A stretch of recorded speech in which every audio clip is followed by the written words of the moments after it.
Please pause the video to read text we don't speak. For instance, by grace we are saved through faith, not of works. We are created to do good works.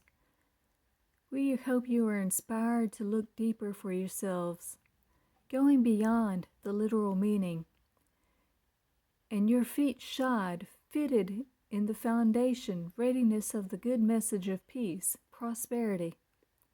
Remember, the feet shod with the firm footing of the gospel, and let's look at just 2 verses regarding peace and prosperity before moving on. Disaster, evil, misery, unhappiness, pursues, persecutes, runs after, aims eagerly to secure sinners, offenders. Prosperity, good, benefit, happiness is the reward, covenant of peace, completes, finishes, the righteous, just, lawful, correct. Disaster pursues sinners, but prosperity is the reward of the righteous.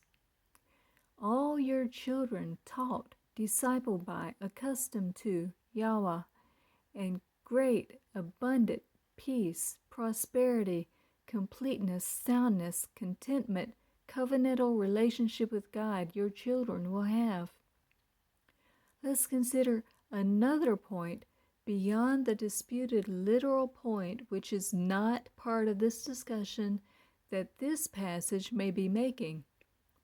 You may eat animal that has a hoof split into 2 parts, and that chews the cud. Not to eat those which chew the cud, or those that divide the hoof in 2.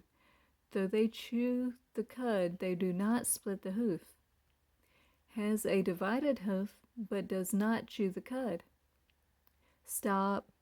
Consider this passage. Jesus said, unless you eat the flesh of the Son of Man and drink his blood, you have no life. He that eats my flesh and drinks my blood has life eternal. My flesh is food and my blood is drink. Eats my flesh and drinks my blood. Who among us takes this passage literally and thinks Jesus is telling us to be a cannibal? All of us who converted after his ascension would be doomed, because his physical body is not here for us to eat. Okay, so let's think about what the passage in Deuteronomy may be teaching beyond the literal meaning.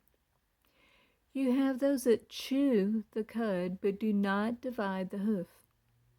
So what if these are people that really dig into the Old Testament scriptures, like perhaps the Jewish religion, but don't want anything more or less to do with the New Testament? Or what if these are people that really dig into the New Testament scriptures without wanting to consider the Old Testament scriptures as their equal?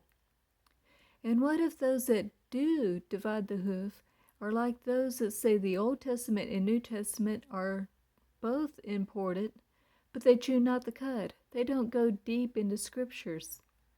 What if these are those that don't try to find out the deeper things of God? So what if this passage is teaching us to have depth of the whole book, the whole scriptures, not just part of it or the half of it that we prefer, but all of it? What if that's just one way to possibly look at it beyond its literal meaning, and our application of it is to deeply study the whole Word? Look for yourselves. Set aside doctrines and teachings and biases of men. Think for yourselves.